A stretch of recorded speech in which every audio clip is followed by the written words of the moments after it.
Hi, I'm Dr. Bill Krauss, Senior Director for Worldwide Health at Microsoft.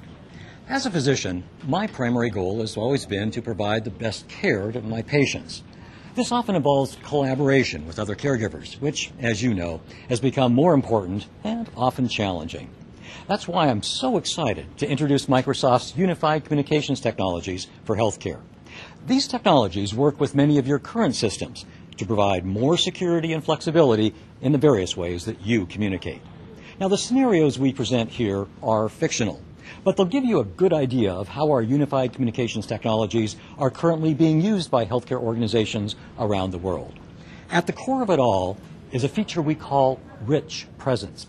The color-coded dots next to the names let you know which colleagues are available and how. Now, since you set your own status, you can let others know the best way to contact you at any given time. Caregivers around the world are finding that unified communications technologies help them manage communications more effectively, so they can spend more time with their patients. For instance, I can see that Dr. Andrews is in surgery, but that Dr. Lowe is on rounds and is available. I've just sent an instant message to Dr. Lowe to see if she can tell you more about caregiver collaboration. Hi. I just got an instant message from Dr. Krauss saying you'd like to know more about using unified communications technologies to work together. As an intern, I really value the ability to easily find and contact specialists in our provided network. As you can see here, I can look up a surgeon, cardiologist, physical therapist, or pulmonary specialist with just a few clicks. When I'm with the patient, I can quickly reach other members of her care team to ask about treatment options. When I need a visual consult, I can switch an instant message to video conference where I can share x-rays, test results, or even a real-time photo of the patient. If I can't reach the person right away, I can leave an email that can be picked up with voice access. Even if he or she is on the road or is in a part of the hospital where people are required to use a landline instead of a cell phone.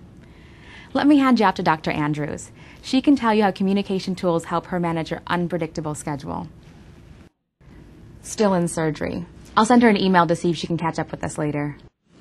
Hi there. Thanks so much for waiting. They're actually flipping the OR right now, so I've got a little downtime. I'm catching up on some emails and calls I missed while I was in surgery.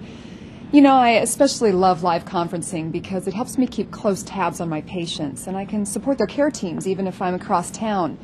In this particular case, Dr. Lowe is working with one of my patients, so we can review her x-rays together, share reference materials on the web, or even set up an impromptu poll with other members of her care team. That way we get a consensus on the best treatment options. And if it just so happens I'm in surgery during grand rounds, then, like this one on preventing staph infections, I could just as easily view it later as a webcast. Excuse me. I've got to take this one, and it looks like it's probably going to take some time to sort out, so I'm going to pass you back to Dr. Krauss.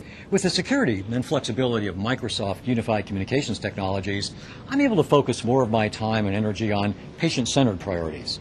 Now, this means enhanced caregiver collaboration, a dramatic reduction in medical errors, and more effective time management. Both patients and healthcare providers are demanding this level of collaboration, and the good news is it's possible with many of the systems that you have in place today. A number of progressive healthcare organizations around the world have already realized enormous benefits with our caregiver collaboration solutions that include Microsoft Unified Communications Technologies. You have the potential. The time is now.